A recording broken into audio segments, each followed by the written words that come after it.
Guys, ನಿಮಗೆಲ್ಲ ಗೊತ್ತಿರೋ ಹಾಗೆ ಸೋನು ಶ್ರೀನಿವಾಸ್ ಗೌಡರನ್ನು ಪೊಲೀಸ್ನವರು ಅರೆಸ್ಟ್ ಮಾಡಿದ್ದಾರೆ. ಸೊ ಈ ಒಂದು ಕೇಸ್ ಎಲ್ಲಿಗೆ ಬಂತು, ಇವತ್ತು ಏನೆಲ್ಲ ಅವ್ರಿಗೆ ಒಂದು ಕ್ಲೂ ಸಿಕ್ಕಿದೆ ಅಂದರೆ, ಆ ಒಂದು ಅಡಾಪ್ಟ್ ಮಾಡ್ಕೊಂಡಿದ್ದಂತಹ ಮಗುನ ಅವರಾಗೆ ಸ್ವತಃ ಇವ್ರಿಗೆ ದತ್ತು ಕೊಟ್ಟಿದ್ದಾರೋ ಇಲ್ವೋ ಎಲ್ಲನೂ ಕೂಡ ನಾನು ಈಗ ಕಂಪ್ಲೀಟಾಗಿ ಹೇಳ್ತೀನಿ. ಸೊ ಗೈಸ್, ಇವತ್ತು ಪೊಲೀಸ್ನವರು ಅವರ ತಂದೆ ತಾಯಿಯನ್ನು ಭೇಟಿಯಾಗಿ ಅವ್ರನ್ನ ಸ್ವಲ್ಪ ವಿಚಾರಣೆ ಮಾಡಿದ್ದಾರೆ. ಸೊ ಅವ್ರನ್ನ ವಿಚಾರಣೆ ಮಾಡಿದಾಗ ಕೆಲವು ವಿಚಾರಗಳು ಅವ್ರಿಗೆ ತಿಳಿದು ಬಂದಿದೆ. ಅದನ್ನ ತಿಳಿದ ಕೂಡಲೇ ಸೋನು ಮೇಲೆ ಇನ್ನಷ್ಟು ಈ ಒಂದು ಕೇಸು ಸ್ಟ್ರಾಂಗ್ ಆಗಿದೆ ಅಂತಲೇ ಹೇಳ್ಬೋದು. ಸೋನುರವರು ಈ ಒಂದು ಮಗುನ ನಾನು ದತ್ತು ತೊಗೊಂಡಿದ್ದೀನಿ ಅಂತ ಹೇಳ್ತಾರೆ. ಬಟ್ ಆದರೆ ಅವರ ತಂದೆ ತಾಯಿ ಇದ್ದವರು, ಇಲ್ಲ, ನಾವು ನನ್ನ ಮಗಳನ್ನ ದತ್ತು ಕೊಟ್ಟಿಲ್ಲ, ಅವಳೇ ಇಷ್ಟಪಟ್ಟು ಅವ್ರ ಮನೆಗೆ ಹೋಗಿದ್ದಾಳೆ ಅಷ್ಟೇ, ನಾವಂತೂ ದತ್ತು ಕೊಟ್ಟಿಲ್ಲ ಅಂತ ಅವ್ರು ಹೇಳ್ತಾರೆ. ನಂತರ ಸೋನು ನಿಮಗೆ ಹೇಗೆ ಪರಿಚಯ ಅಂತ ಕೇಳಿದಾಗ, ಸೊ ನಾವು ಕೂಲಿ ಕೆಲಸಕ್ಕೆ ಅಂತ ಬೆಂಗಳೂರಿಗೆ ಬಂದಿರ್ತೀವಿ. ಆ ಟೈಮ್ನಲ್ಲಿ ಸೋನು ನಮ್ಮ ಮಕ್ಕಳನ್ನ ಮಾತಾಡಿಸ್ತಾ ಇರ್ತಾರೆ. ಸೊ ಅವಾಗ ನಮ್ಮ ಮಕ್ಕಳುಗಳು ಕೂಡ ಅವ್ರನ್ನ ತುಂಬಾ ಹಚ್ಕೊಂಡಿರ್ತಾರೆ. ಸೊ ಸೋನೂರವರು ಕರ್ಕೊಂಡೋಗಿ ಮಕ್ಳಿಗೆ ಏನು ಬೇಕು ತಿಂಡಿ ಎಲ್ಲನೂ ಕೂಡ ಅವರ ಕಾರಲ್ಲಿ ಕರ್ಕೊಂಡೋಗಿ ತಿಂಡಿ ತಿನ್ನಿಸಿ ನಂತರ ಕರ್ಕೊಬಂದು ನಮ್ಮ ಹತ್ರ ಬಿಡ್ತಿದ್ರು. ಸೊ ಆವಾಗಲಿಂದನೂ ಕೂಡ ನಮ್ಮ ಮಗಳು ಅವ್ರನ್ನ ತುಂಬ ಹಚ್ಕೊಂಡಿದ್ದಾರೆ. ಅದರಿಂದ ಅವಳು ಕೂಡ ಇಷ್ಟಪಟ್ಟು ಅವ್ರ ಜೊತೆ ಹೋಗಿದ್ರು.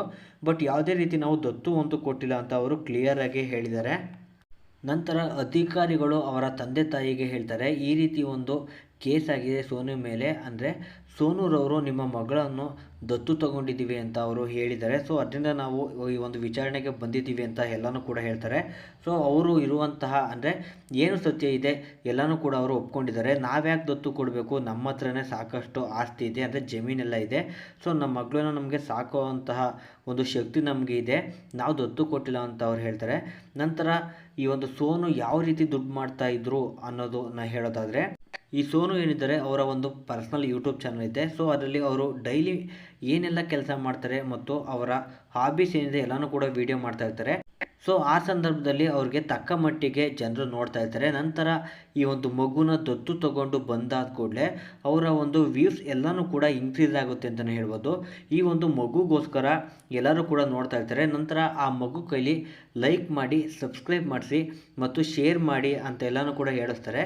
ಸೊ ಇದೆಲ್ಲ ಹೇಳಿಸಿದ ನಂತರ ಅವರು ಕೊನೆಯಲ್ಲೂ ಕೂಡ ಒಂದು ವಿಡಿಯೋದಲ್ಲಿ ಹೇಳಿದ್ದಾರೆ, ಈ ಒಂದು ಯೂಟ್ಯೂಬ್ ಚಾನಲಿಂದ ಏನು ಅಮೌಂಟ್ ಬರುತ್ತೆ ಆ ಒಂದು ಅಮೌಂಟನ್ನ ನಾನು ಈ ಒಂದು ಸೇವಂತಿ ಅವರ ಫ್ಯಾಮಿಲಿಗೆ ನಾನು ಕೊಡ್ತೀನಿ ಅಂತ ಅವರೇ ಸ್ವತಃ ಹೇಳಿದ್ದಾರೆ. ಸೊ ಇದನ್ನು ನೋಡಿದಂತಹ ಒಂದು ಮಕ್ಕಳ ಕಲ್ಯಾಣ ಇಲಾಖೆಯವರು ಸೊ ಈ ಮಗು ಕೈಲಿ ಈ ರೀತಿ ಎಲ್ಲ ಹೇಳ್ಸಿ ಯೂಟ್ಯೂಬ್ನಿಂದ ಅವರು ಹಣ ಮಾಡ್ಕೋತಾ ಇದ್ದಾರೆ ಮತ್ತು ಈ ಮಗುನ ಅವರು ಲೀಗಲಾಗೆ ತಗೊಂಡಿಲ್ಲ ಅನ್ನೋದು ಕೂಡ ಗೊತ್ತಾಗಿದೆ. ಇದೆಲ್ಲ ಗೊತ್ತಾದ ಕೂಡಲೇ ಆ ಮಗುನ ರಕ್ಷಣೆ ಮಾಡಿ ನಂತರ ಅವ್ರ ಮೇಲೆ ಕೆಲವು ಕೇಸ್ಗಳು ದಾಖಲಾಗಿದ್ದಾವೆ. ಸೊ ಈ ಒಂದು ಕೇಸ್ ಯಾವಾಗ ಮುಗಿಯುತ್ತೆ ಮತ್ತು ನಂತರ ಈ ಒಂದು ಕೇಸ್ಗೆ ಯಾವೆಲ್ಲ ಒಂದು ಹಿಂಟ್ ಸಿಗುತ್ತೆ, ಈ ಕೇಸ್ ಎಲ್ಲಿಗೆ ಹೋಗಿ ನಿಲ್ಲುತ್ತೆ, ಕಂಪ್ಲೀಟಾಗಿ ನಾನು ನಿಮಗೆ ತಿಳಿಸ್ಕೊಡ್ತೀನಿ.